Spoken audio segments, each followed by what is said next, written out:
You got into the safety business because you wanted to protect people, but somewhere along the way, the job started controlling your time, your schedule, your priorities, even your income potential. What if the expertise you've built over the years in the field can give you something more? More freedom, more control, more ownership of your future. I'm Sheldon Primus, the author of 7 Steps to Starting a Profitable Safety Consulting Business and the host of the Safety Consultant Podcast, with more than 350 episodes helping safety professionals become consultants and grow their career. Consulting changed my life. In fact, I'm a full-time RVer, and one consulting contract paid for my home I live in today. Now, I help safety professionals build their own consulting practice through bi-weekly coaching calls, accountability, and personal guidance. But this program isn't for everyone. Start with the Consultant Readiness Audit at sheldon.coach. What if everything we thought we knew about safety was just interference? From the host of the Rated R Safety Show and the founder of Safety FM comes the complete Signal Transmission Trilogy, now available in one powerful edition. Safety, in my opinion, the book that started the conversation. Safety Mutation, where the boundaries of culture, systems, and belief begin to break. And now, Safety Transmission, the final piece of the signal.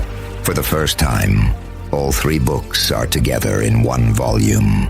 The Signal Transmission Trilogy, Complete Edition. This isn't just about compliance. It's about consciousness. It's about decoding the way we think, lead, and live, inside and outside the system. Whether you've been following the signal since the beginning or you're just now tuning in, this is the version to own.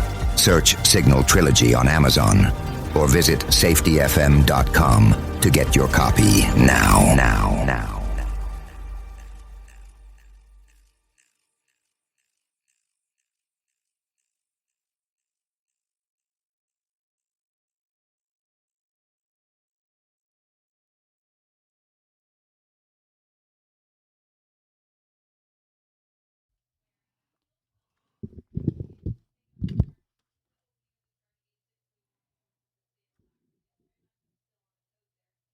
Hi, this is Jim from Safety Wars. Before we start the program, I want to make sure everyone understands that we often talk about OSHA and EPA citations, along with some other regulatory actions from other agencies, legal cases, and criminal activity. Everyone is innocent until proven guilty in a court of law. Proposed fines are exactly that, and they are often litigated, reduced, or vacated. We use available public records, news accounts, and press releases. We cannot warranty or guarantee the details of any of the stories we share, since we are not directly involved with these stories, at least not most of the time. Enjoy the show.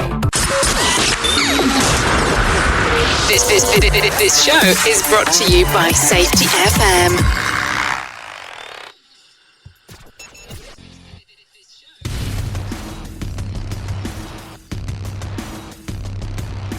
And from the border of liberty and prosperity, the highway to the north. This is Safety Wars for Friday, November 1st, 2024. Let me get that. Yes, we are on air. It's whatever that is. We're good. We're on the air. How's everybody doing out there? Hopefully okay. It's been a couple of days. We have had a lot of nighttime work come up the last few days, and also Halloween festivities. Anyway, we're out there. We are streaming live on Safety FM and on some of the streamers here. Apparently someone doesn't like it that I went into politics. Well, the way it is, we're political creatures, and this is like the whole big thing here coming up on Tuesday. I know.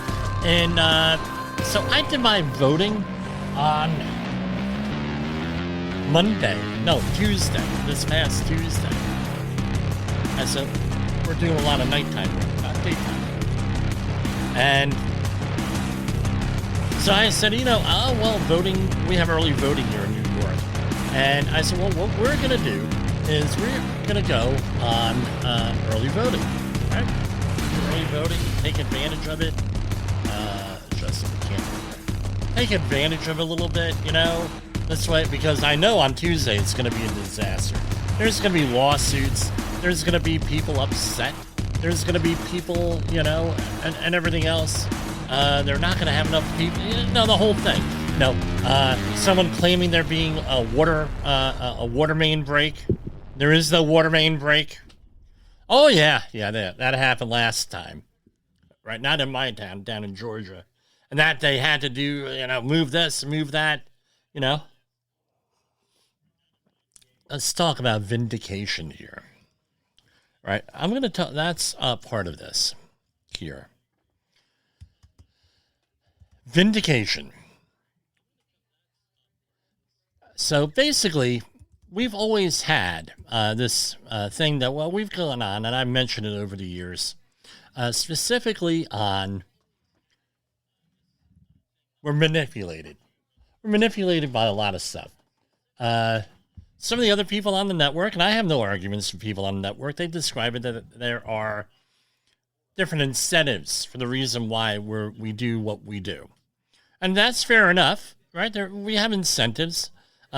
Incentives built in all the time. They could be tangible, they could be intangible, meaning measurable, where, hey, I'm going to throw you a couple of bucks. I'm going to throw you that Dunkin' Donuts. We're not allowed to call it Dunkin' Donuts, but Dunkin', you know, thing. You know, I know one job they gave this out, one facility, I should say, they gave out things and everything else. And no, when I did my master's project at the great university, New Jersey Institute of Technology, I did it on environmental reporting in the news. And I said, well, how things are not really accurate. And this is back in 2003. And, you know, the media is screwing screwing with your head. And maybe what you're thinking isn't really the way it is. And everybody has a political bent on here and everything else. And now we would call that fake news, regardless of what your political things is, where you're not getting the truth, you're not getting the accuracy, you're not getting this, you're not doing that. That's why I like to stick to the mainstream news. Very, very rarely, and I'll tell you when I do it, will I ever quote something from anything other than mainstream news or government websites, because I don't want to be accused of doing the same thing that I accuse other people of doing, what I don't like other people doing. There's no end to these political ads. And in my family, we discuss these. What you see on that TV screen or on that computer screen is not accurate. It's not the way it is, especially when you're dealing with non-governmental organizations with a political bent, when you're dealing with politicians, obviously. And there's a lot of stuff being left out. And laws have changed over the years, so and everything else. So we're going to go and take a quick commercial break. I'm going to do some pulling up documents here and everything else. So we're going to get into the harsh reality. From the front lines of the safety war, it's Safety Wars with your host, Jim Posel on Safety FM. Get ready to face the harsh reality. I promise you, we're going to be doing OSHA News and the regular stuff, but some stuff came across our feed that that we got to talk about. This is gonna blow your mind. There's a new daytime talk show on your local cable access station. What happens when safety, scandal, and heartbreak collide? Welcome to Safety Wars, the talk show. Today's episode is a doozy. Imagine confronting your unsafe supervisor who just happens to be your ex-wife's new hubby. Talk about a powder keg. But wait, there's more. We've got an exclusive interview with a corporate exec who's taken out life insurance policies on his riskiest workers, hoping to cash in on a deadly mishap. Yup, you heard that right. It's a real-life plot twist you can't make up. Tune in as Jim Posel, CSP, our very own Jerry Springer of Safety, dives deep into this explosive confrontation. Sparks will fly and secrets will be exposed. Catch the full episode on Safety Wars on YouTube and your favorite podcast platform. Don't miss out on the drama that could save your life. Like and share now and stay safe, folks. Okay, so This past week, there was issued on October 30th, just 2 days ago. This is an interim staff report of the Committee on the Judiciary and the Select Subcommittee on the Weaponization of the Federal Government by the U.S. House of Representatives, October 30th, 2024. I promise we'll get to we'll get to safety news here, but this is important because we need to know where we're getting our information from. We need to know whether or not it's accurate or not. We need to know what's going on because that's all part of safety, with psychological safety, gaslighting, big part of it. Well, we see it this way and the truth is something else, or we're not getting the truth and everything else. And it's important for us as safety professionals to discern who's telling the truth. Why? Because we're usually the ones where a lot of this stuff gets pointed at. Maybe we get involved in conversations. Even though they say don't talk about politics and work, it's kind of hard not to get around it nowadays. I tell you, everywhere I go, and I do a lot of small audits and small job site visits. Hey, Jimmy, we need an audit here. We need an accident investigation here. We need a training class here. And that goes along with it, and I have some longer-term jobs. So we're going to start out. So with my master's thesis, the conclusion was that we're not being told everything. Real simple, we're not being told everything.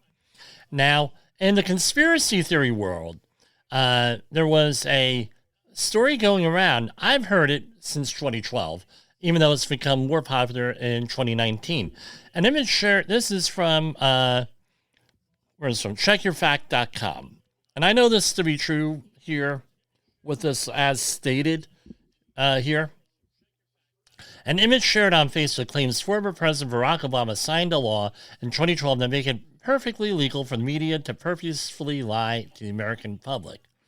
The reference law, the National Defense Authorization Act for fiscal year 2013, mentions nothing about making it legal for private media organizations to lie to the American people. That's the verdict is false. It goes on to say this. The Post is likely referencing a change the legislation made, meaning the national NDAF, right, National Defense, right, made to the to another law. The Post is likely referencing a change to the legislation that we just mentioned, made to the U.S. Information Educational Exchange Act of 1948, a law also known as the Smith-Mundt Act, that authorized and set rules around the dissemination of information from U.S. government-funded media outlets like Voice of America, and we do use Voice of America's stories here because they're open source. There are no copyrights. According to the U.S. Agency for Global Media, that was from the U.S. Agency for Global Media, broadcasts news and information about the United States and the world to audiences abroad, meaning it's focused outside the United States. The Smith-Mundt Modernization Act, contained within the National Defense Authorization Act for fiscal year 2013. Oh, isn't this great? Want to get on the camera? Say hello? Yes, that is James saying hello. Just handed me something here. Thank you, son. And you couldn't you could have been a better time to come down. Right, so let's back up. The Smith-Mundt Modernization Act, contained within the National Defense Authorization Act for fiscal year 2013, eased some restrictions so that media produced by the U.S. Agency for Global Media and intended for foreign audience could be distributed domestically upon request, according to its tests. Prior to its passage, the content was banned from being disseminated in America. The act did not make it illegal for the independent, privately owned media organizations where most Americans get their news to purposefully lie as opposed to inaccurately suggest. Many have criticized the U.S. Agency for Global Media and its content. The agency has denied its work as propaganda. Well, this goes more. Sometimes it's point of view. So from one point of view, things may sound ridiculous. From another point of view, maybe not so much. And what we call in the human and organizational performance world, something that I had a discussion with the great Todd Conklin at one point when we met was the HOP, Human Organizational Performance, it applies such broad-based to such a broad-based thing, broad-based application to so many different areas. That's true. So based that, context drives behavior. What's the context, right? Context, you got to consider context. So maybe your context, this is true. Maybe it's a lie to someone else. And somewhere in the middle is the quote-unquote truth, which we try to get to. So that's number one. Number two, back to our report. Stay on message, Jimmy. Stay on message. But when we get, right? So this is the election. This is, again, open source. We're going to share this. Okay. Here we have the election interference. I'm going to make myself small here so everybody could see this at home. All right. Election interference. How the FBI debunked a true story about the Biden family's corruption in advance of the 2020 presidential election. This is from the Committee on the Judiciary and the Select Subcommittee on the Weaponization of the Federal Government. U.S. House of Representatives, October 30th, 2024. And at 5 a.m. Eastern Time, less than 3 weeks before the 2020 presidential election, the New York Post published a potentially election-altering news story about a years-long influence peddling scheme carried out by the family of Democratic nominee for president, former Vice President Joe Biden. Right, the Post article, that's from the New York Post, detailed how Hunter Biden leveraged his famous last name to provide foreign officials with access to his father in exchange for the Biden family's significant financial gain. This information was recovered from the hard drive of a laptop attributed to Hunter Biden, and the article included pictures of a signed federal subpoena demonstrating that the FBI had seized that hard drive. Neither Hunter Biden nor the Biden presidential campaign denied the allegations or the provenance of the laptop. Indeed, the Biden Department of Justice has since authenticated the laptop as evidence in federal court. So, we were told, and full disclosure here, I know the guy who handed the laptop over. All right, I did business with him a number of years ago. You could go look up his name. I'm not going to do, and he so far has disappeared, never to be seen again, somewhere out west. I know where, but I'm not going to say where that is. All right, because we have a lot of mutual acquaintances. All right, so, right, this is one of those times that we are a little tiny sliver part of this story here on this.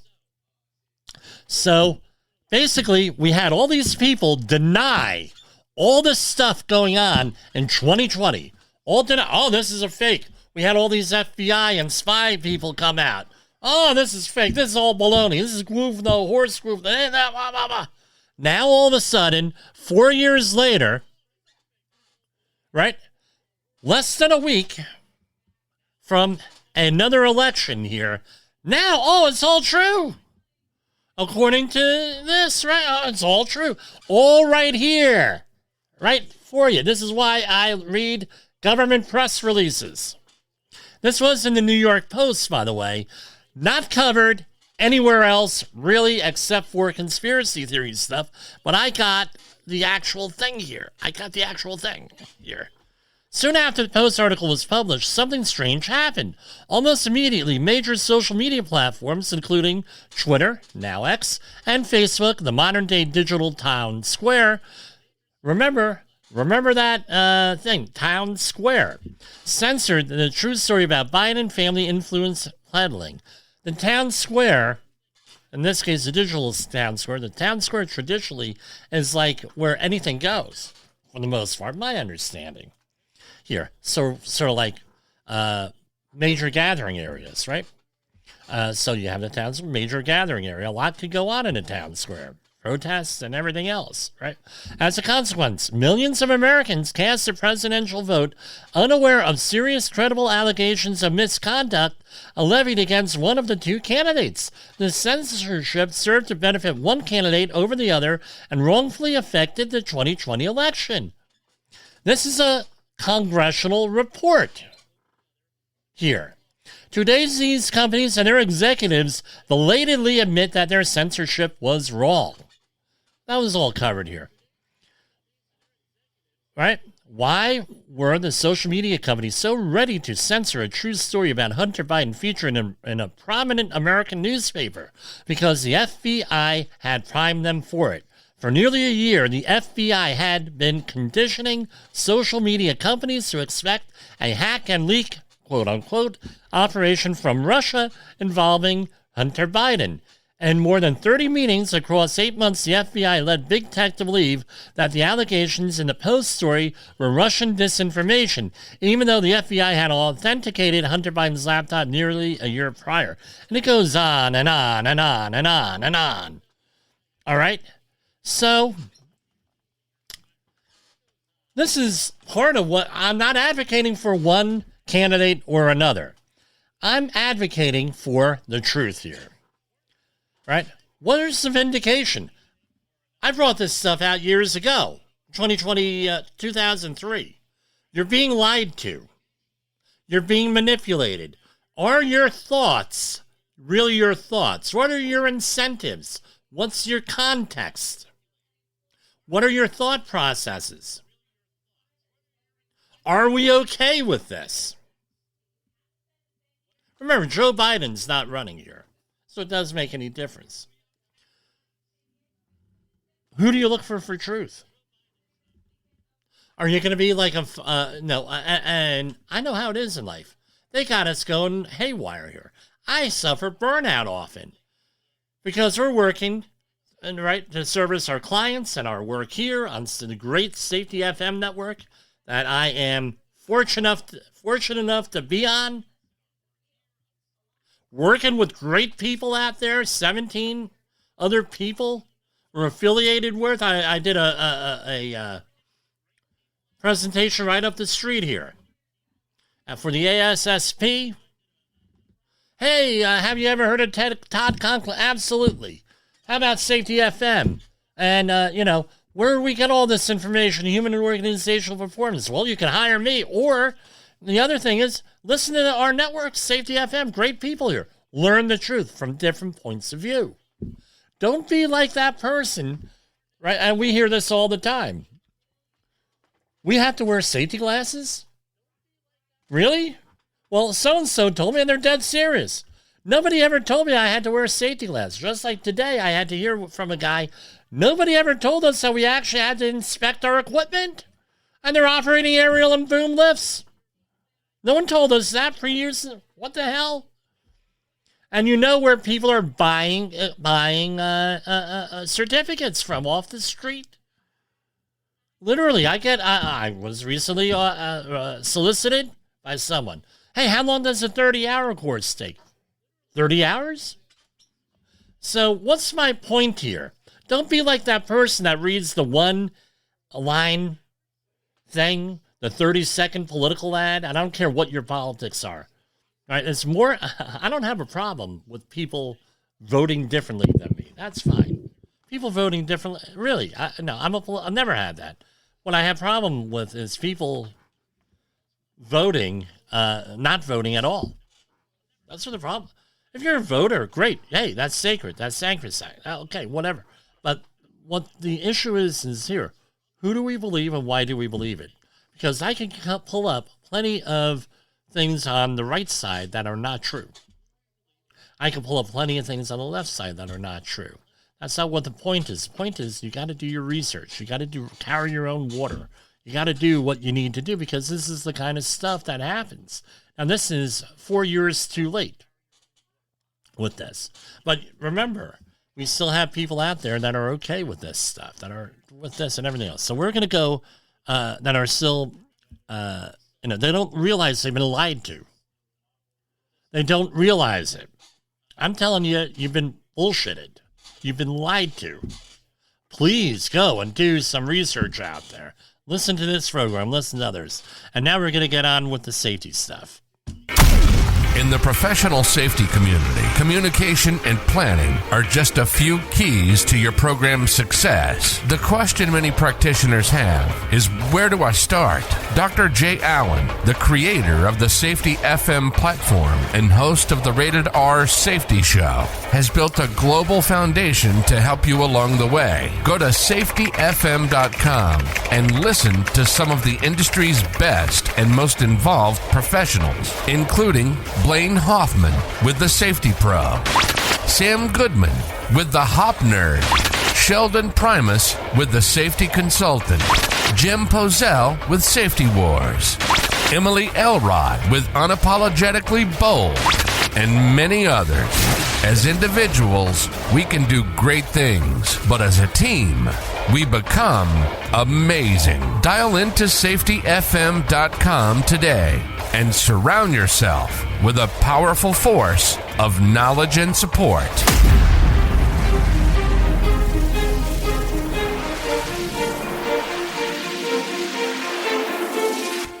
I'm sure you've heard the news. Safety training is evolving, and you should be too. Outdated safety training isn't just boring, it's dangerous. If your safety trainer is still preaching a warped version of behavior-based safety from 25 years ago, it's time for a change. Imagine safety training that actually addresses the hazards unique to your workplace. No more generic, one-size-fits-all solutions. The Safety Wars team at safetywars.com is here to revolutionize how you approach safety, with customized training that's relevant, engaging, and effective. Contact Jim Polzel at 845-269-5772. Remember, if you're receiving this message, you are the solution to unsafe workplaces. Say goodbye to outdated safety training and hello to a safer, more productive environment. Visit safetywars.com now.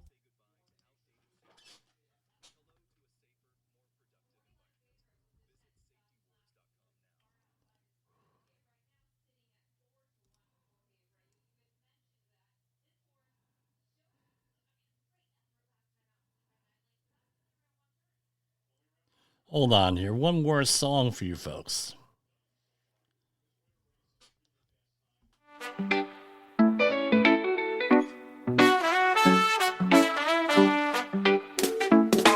People make mistakes, you know it's true.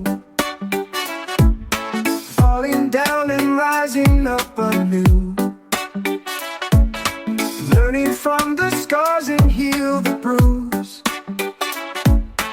Everybody's got their own excuse. Context drives behavior, can't you see? The past and present shape our destiny. The way you act is not just up to me. In this dance, we're bound by history. Blame fixes nothing, we're wasting time. Pointing fingers never solves a crime. Lift each other up and let us climb to better heights and brighter dawns we find. Learning and improving vital parts of a life that pushes growing hearts. Picking up the pieces where we start. Every stumble plays its tender art. Leaders show their colors when we fall. In their hands they hold the rise or sprawl. How they lift us changes us in all. A reflection of their inner call. Blame fixes nothing, we're wasting time.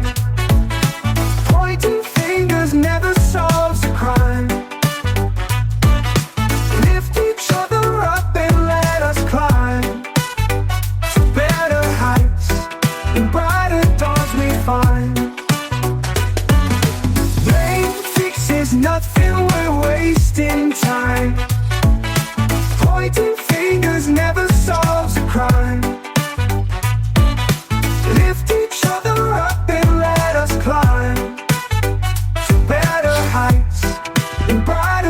towards me fine.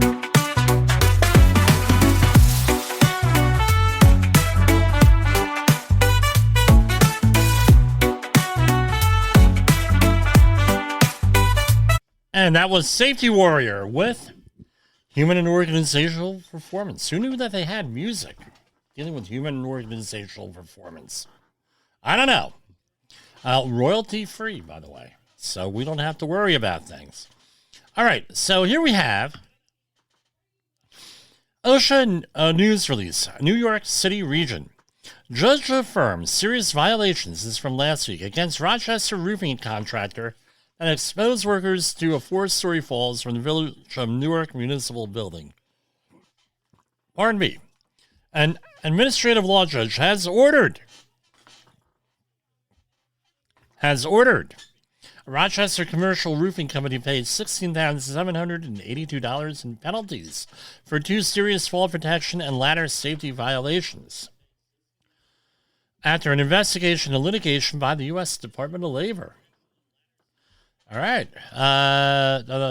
So they had that alleged safety violations, including that the employer failed to protect an employee from a 40-foot fall hazard as they stood near the edge of the roof. So basically, some good news and some bad news. They fought some stuff was vacated, and everything else with this. But the bottom line is that we have people over here standing on the edge of a roof, residential or not. It's illegal to do if you have a 6-foot or higher fall, even in residential. They did not really start enforcing residential fall protection until roughly 2011, 2010. They meaning OSHA. Now, so what's basically happened with the residential roofing market? Unless you're dealing with a very small company that's living and the house is on the back streets, some backwater streets or something, normally this work in my neighborhood at least gets done on the weekend or on a holiday. Why? OSHA does not work on a weekend or a holiday. Call them up. Right? Now, I'm sure that they have higher priorities and things like that. They can't do all of it, but guess what? It happens here with that. No, they can't be, they cannot be, no. Right? Coming down on you. Right? This is the Ride of Valkyrie. So,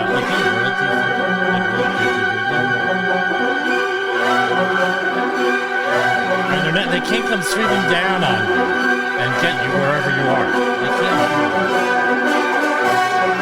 can't. No, they can't do that, right?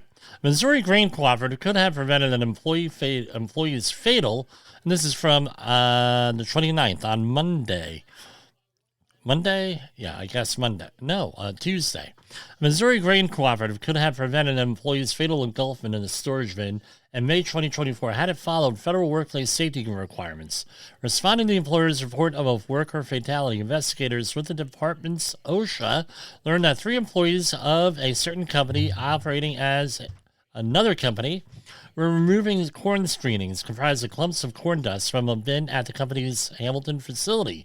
One worker entered the bin to clear screenings and became engulfed when the screenings shifted. Another worker tried to rescue his coworker but was engulfed to his waist before being rescued by first responders. OSHA found that the Columbia Grain Cooperative had not completed a required bin entry permit before allowing the worker inside. Additionally, the conveyor was running with the bin's bottom gate open, increasing the risk of product shifting and the risk of engulfment. So this is in a silo, it sounds like. And they call it a bin. It might have been a silo or something smaller. And the bottom was not locked out and tagged out, which I think it needed to be locked out and tagged out. It says the energized. So what happens? It could have stuffed silage, right? The material inside the silo. Silage could have came out and then sucking the employee down into it, likely leading to severe injury or death. By neglecting basic safety standards, the company put workers at serious risk, said OSHA Area Director Karina Lorek in Kansas City, Missouri. Through its outreach and alliance efforts, OSHA works closely with industry partners, going on and on and on, so they fine them for 1 willful and 5 serious violations and propose penalties of $241,887. What I'm interested in seeing is what regulation they cited them under here, because I believe this sounds like agriculture, but it's actually general industry, probably. So let's see how this shakes out. Pardon me. Got the sniffles here. Citation 1, Item 1. Type of violation serious. This is 1910.28. Except that, and this is walking and working surfaces, except as provided elsewhere in section of 1910.28, the employer did not ensure that each employee on a walking and working surface with an unprotected side or edge that is 4 feet or more above a lower level is protected from falling by one or more of the systems described in the regulation. Employees were exposed to fall hazard. Was this written by AI? On or about May 17, 2024, employees were exposed to fall hazard. Okay. Who the hell wrote this? Me? Employee engaged in cleaning duties for not using any kind of personal fall arrest system while standing on a conveyor that is approximately 8 foot 9 inches above the ground. So when OSHA comes to your facility and they start saying, using exact measurements like that, what are you supposed to do? You're supposed to go out there and get your handy dandy tape measure, because sometimes they say 5'11", or sometimes they say 6 foot, and it's really 5'10". Right, so this is what you want to do. 16,131. Citation 1, Item 2. Again, this is 1910-272, so they're concerning this general industry, not agriculture. The permit for entering bins, silos, or tanks in the grain handling facility did not certify that precautions contained in 29 CFR 1910-272G has been implemented. So they did not have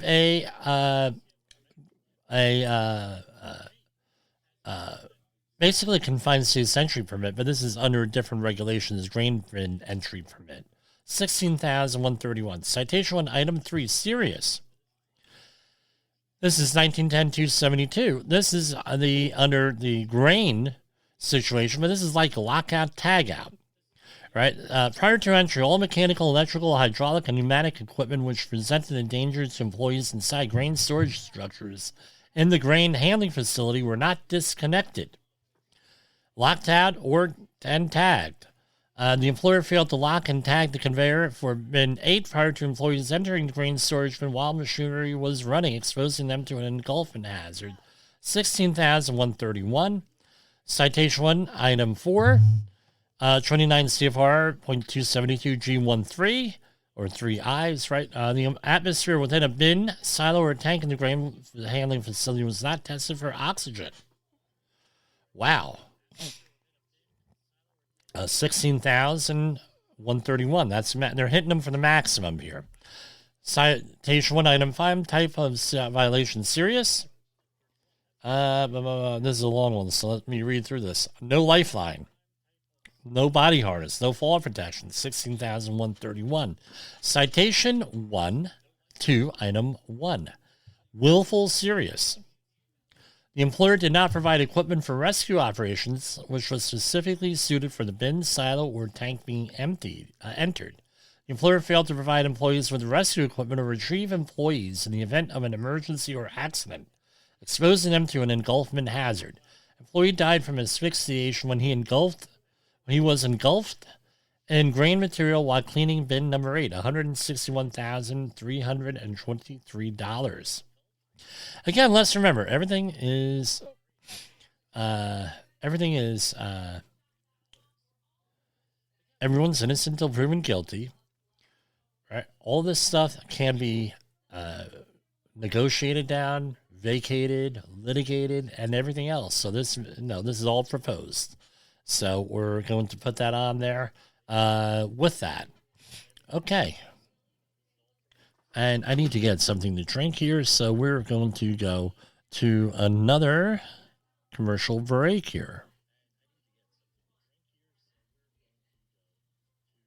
In an unpredictable world, one voice rises above the chaos. Meet Jim Pozo. a seasoned safety expert who's navigated through some of the most dangerous scenarios, from anthrax, explosive cleanups, disasters, and numerous environmental cleanups, and lived to tell the tale. Now he's bringing his wealth of knowledge, insights, and experiences to you through Safety Wars. From workplace hazards to the hidden dangers in your own home, Jim covers it all with his engaging storytelling. Safety Wars isn't just a podcast, it's your guide to a safer world. Join Jim Posel and become part of the Safety Wars revolution. Available on Spotify, Apple Podcasts, YouTube, and wherever you get your podcasts and videos. Safety Wars. Your safety is our mission. Okay, and we are back. Hold on. We did not have OSHA recordables, catastrophic losses, environmental disasters. You want answers? So do I. This is Jim Posel with Safety Wars. That's my daddy! All right, so we are back. Yes, I am your father. Department of Labor finds construction contractors failed to protect a rigger, as rigger, R-I-G-G-E-R, from fatal 30-story fall at Fort Lauderdale high-rise. A U.S. Department of Labor investigation found 2 contractors could have prevented the crane collapse at a Fort Lauderdale residential construction site in April 2024, which caused a 27-year-old rigger to suffer fatal injuries after falling approximately 30 stories. Investigators with the department's OSHA learned that 2 workers employed by a certain company were installing a section on a tower crane to increase its height when a support cable failed and the platform which they stood became displaced. One worker who was wearing the required fall protection and tied off was rescued. Another worker whose lanyard was not connected to an anchor point was fatally injured.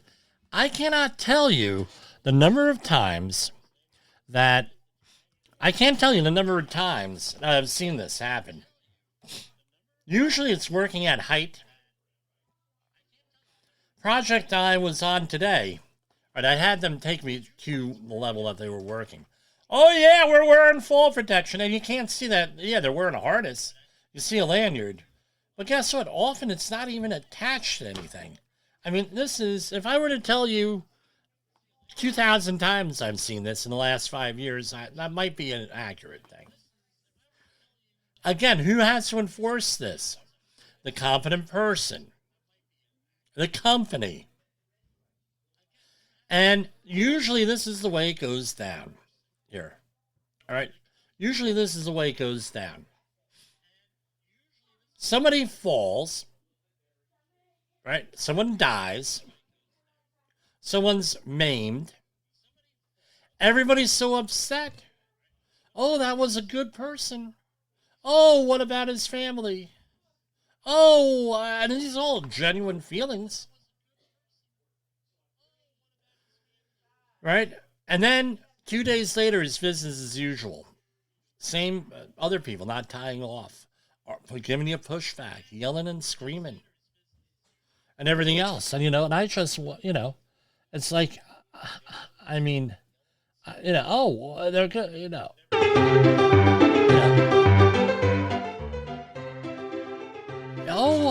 Oh, what a poor person that was. Well, let me ask you this. And after about a week of this going on and them going back to normal, you pull someone to the side. I've had to do this. If you love the person so much, how come you didn't ask him to make sure his fall protection is on? Well, that's really mean, Jim. Well, maybe mean. I say a little bit more gingerly now. I'd say before the accident. You all been working with each other for years. You know each other either from work or from the union hall or whatever. You care about the person next to you? Maybe you should try to help. No, we got to change the corporate culture here. Maybe we should be looking out for your own fellow man with this. The other thing is this. We have there are a lot of resources out there. On Safety FM, off Safety FM, government websites, videos, everything out there on YouTube, legitimate videos that give accurate information. on using fall protection. If your employer is not supplying you with the correct equipment, chances are they're breaking other health and safety and Department of Labor laws and regulations also. I hate to break the news to you. Never does this happen in a vacuum. If your employer is not giving you the right equipment, you're probably not, there's a lot of other stuff they're not doing. If you're the competent person and you have $1 and you're making that $1 or $2 more an hour, or the foreman, or in effect you're the competent person, guess what? Learn what that means, because I tell you what, if this were New York, you better learn your Miranda rights, because we're not talking, you better learn your Miranda rights, because this is likely it would be a criminal act by somebody here. The other thing is this, and this happens beforehand, not ex post facto, but this happens beforehand. Or when I had a situation, true story. I gave Carmen for breathing air system, supplied air compressor, and we used, and all of them that I use, they have carbon monoxide detectors on them, CO detectors. So in case things get sucked in, like exhaust from an air compressor or a generator vehicle, whatever goes in there, or into the air compressor, you have an alarm, and you have to meet certain thresholds and everything. A lot of companies don't use them. I'm just going to put it out there. And the company, if I'm responsible for it, you're using it. Otherwise, I don't do the work. Because we had this guy, right, on this certain model of breather box, what they call them, filtering system. He went, and I did the training on it. We went through Bering Sea Gold. The episode was on carbon monoxide detector poisoning. Two of the people on the show got carbon monoxide poisoning. One from supplied air, the other one from their little shanty that they use to manage people, right? Like an ice shelter, and showed people the whole thing. Well, one employee was having problems with another employee. So what he did was he found out that this is a deadly hazard. And what he did was, and I caught it, the guy got suspended for a couple of days. He went and he shut the carbon monoxide alarm off. Oh, yeah. Shut the carbon monoxide. Why? Because he was having a workplace and personal dispute with the guy. I won't go into the reason why. But if you're a listener from a project in Linden, New Jersey, you've heard this story, and you might have been a witness to this story. And just to give his coworker carbon monoxide poisoning. So we were on a job. Fast forward a couple of years later, we're working on a roof, and it had a fall protection card on, and clearly said, "Do not tie off to this anchorage point. This is for lifting only." Said it in English, said it in Spanish, said it in Portuguese. Everybody on that project was either an English speaker, Spanish speaker, or Portuguese speaker, right? Was on there. Everything nice and labeled. What do you think happened? A guy went, and he was supposed to, a guy was improperly connected. I go up to the guy and said, "Hey, no, you're improperly connected." "Well, what do you mean?" So-and-so hooked that up. I said, "So-and-so, oh, really? Because it says on there, don't use that for fall protection, or don't use that for fall protection. That's for lifting only." I said, "Look, I got to stop things here." And I go up and I said, "Look, I had to ask a couple of very uncomfortable questions here." I said, "What does that say on there?" I said to the guy in charge of making the connections. And he looked at it and said, I don't know what it says. Maybe you should tell me." I said, "So you don't know what..." I said, "What, do you speak Spanish? Do you read Spanish?" "Yes, I do." "Do you read English?" "Yeah, okay." "Are you Portuguese?" "No, I don't know. I know a little." I said, "Okay. why did you connect that off to that when it says don't do it? And he says, well, what do you mean? Well, I just connected off. I just did it. I do it all the time. I said, you're the competent person. He said, yeah, I'm the competent person. I said, okay. So I took the other guy and I said, either one of you guys have problems? I mean, are you having an argument? You don't like each other? You know, you're having he owes you money or anything like that? He says, no. And I said, well, then then your question, the work, have to say, why would he do something like that to you? Are you having a problem with him? Or do you like him? I said, because the last time that I had a situation similar to this was with a carbon monoxide detector. And the guy was upset, shut off a carbon CO alarm because he was having an argument with the guy on something outside of work. And it had to do with he wanted to go out with his daughter. True story.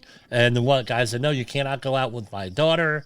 I will forbid that from happening. And he was then the other stuff and all this other stuff. I said, so did you, do that? No, I said, well, I have, because I tell you what, if he were to fall off the roof and I came up like this, I said, guess what? I'm not liable for a criminal act. All right. I have very limited liability. If I have someone who deliberately does something like this, and I said, by the way, that's where the police are going to see it too. Know that even in New Jersey, this was in New York. I said, even in New Jersey, someone who is in charge of tie-offs deliberately making a tie-off. I'm sorry, that's a criminal act. I'm sorry. Oh, I didn't know that. Never had that problem again. They didn't like me very much after that. But we never had a problem there with that. So let's get back to the story here. Now, this is what I want you to realize. Every state that I know of, there's a crane license. Every state that I work in doing construction work, there's a crane license. How many cranes are operated out there, either in, let's say, a shipyard or at a yard, whatever, a yard, you have a construction company, you have a construction yard, something. How many places have people operating cranes that are not licensed? The people are not licensed. That crane has not been inspected in years. Happens all the time here. So they were cited for three things: identifying and replacing or otherwise repair corroded and cracked pins or bolts designed. They failed to do the following: to secure the crane's climbing frame and apply ends properly, ensuring the use of fall protection equipment, and conducting pre-inspections of crane components before allowing employees to start work. Ensure cranes are inspected properly by a qualified person for damage or excessive wear. The agency also cited a crane rental company for two serious violations. Again, it sounds like that they weren't even on site, for failing to do the following: observing deficiencies in significantly corroded and cracked pins and bolts, allowing employees to start work without conducting pre-inspections of crane components, again, every day, and then periodically by a qualified person, including but not limited to U-clamps, bolts, pins, and everything else. Again, all of this goes into it. Again, what do they ask? I'm going to tell you. This is the way, and again, how much was it? $61,299 in penalties, and a man died. I don't know what to tell you on this one, guys.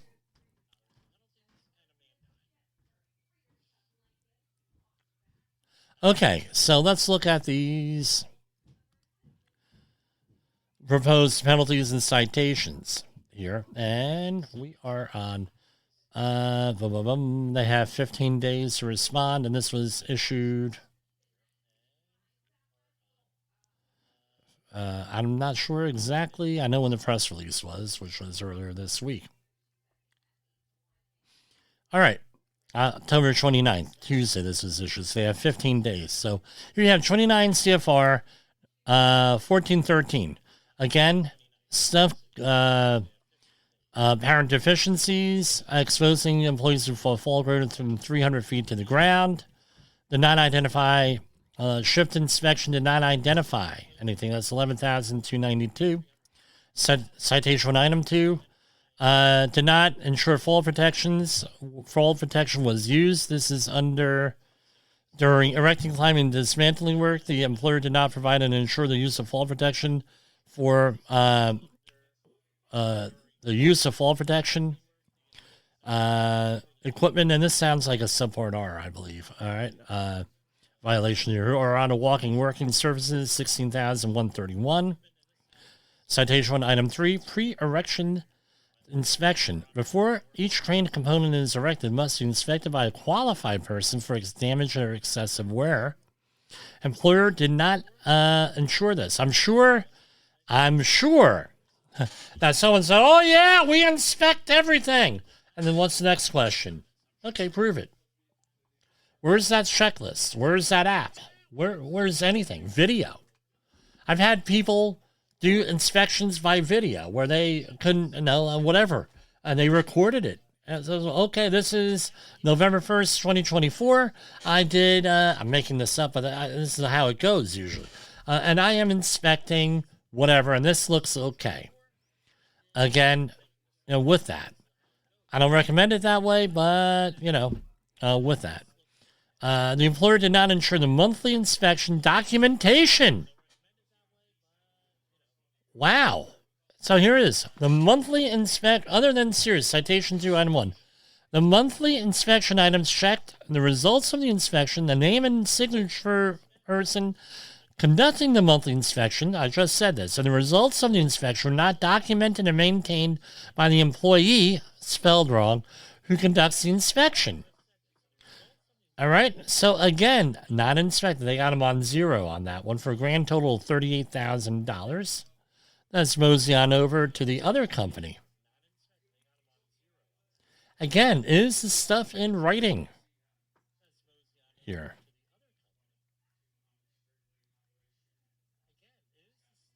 (29 CFR 1926-14). A competent person did not begin a visual inspection prior to each shift of the equipment in use, or did not complete the visual inspection. The inspection must consist of the observation of wire ropes that are likely to be in use during the shift for apparent deficiencies. 11,292. Pre-erection inspection, citation 1, item 2. Before each crane component is erected, it must be inspected by a qualified person. And it goes through the same thing. That's basically the same thing, 11,292. And no documented inspection on here, $0. Again, if I were you, right? So you're looking for, and I'm going to end it right there. So if you are looking for a safety meeting, if you're looking for a safety meeting, and you have cranes on site, and you hear all this crap, and if you're a safety person, where's the documentation? Where's the documentation? Where's the documentation on these cranes and this and that? I would go and I would edit this. I would show them this. I would get this report off of the OSHA website and use this as part of your safety talk. That's all I got for tonight, folks, here. Again, if you have the opportunity, please go and get a vote this weekend. Because I tell you what, depending on your jurisdiction, it's going to be a madhouse this weekend. It's going to be crazy this weekend here. So we're going to end this right here. We'll play some music with Safety Warrior at the end from Safety Warrior, and we will see you back here on Monday. And I'm hoping everyone's well. Remember, find out when you have a source, double check, double check, triple check. Right, the beginning report here on from the House of Representatives is a little bit unsettling for me, and I hate to say, I told you so. 20 years ago, 21 years ago. I'm getting old. 21 years ago. But I've been pointing this out. This is all part of my career for a long time. You're not being told the truth. You're not being told complete information. For Safety Wars, and everybody here on the Safety FM network, Good night and have a great weekend. Enjoy it.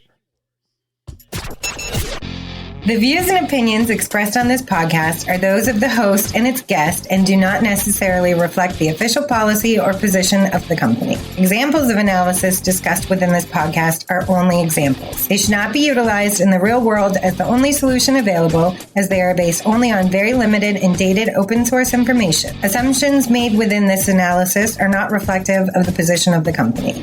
No part of this podcast may be reproduced, stored in a retrieval system, or transmitted in any form or by any means, mechanical, electronic, recording, or otherwise, without prior written permission of the creator of the podcast, Jay Allen.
I need the heat to get me rolling, burning bright like morning's golden.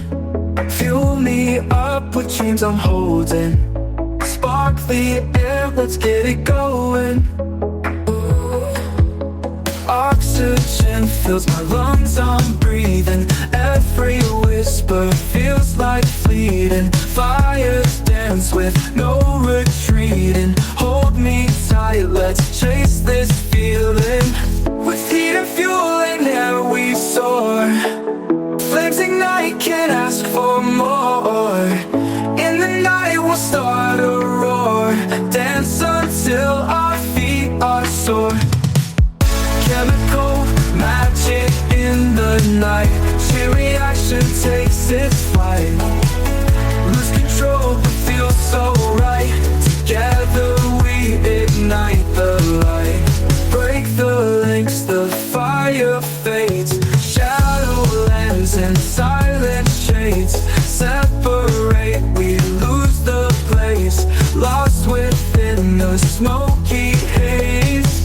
With heat and fueling air we soar. Flames ignite, can't ask for more. In the night we'll start a roar. Dance until our feet are sore.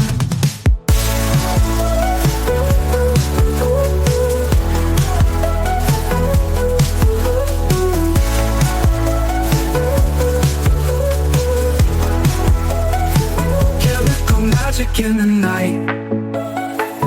Chain reaction takes its flight. Lose control but feel so right. Together we ignite the light. Break the links, the fire fades.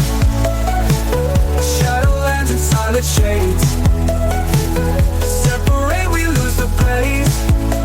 Lost within the smoky haze. With heat and fuel in air we soar. Flames ignite, can't ask for more. In the night we'll start a roar. Dance until our feet are sore.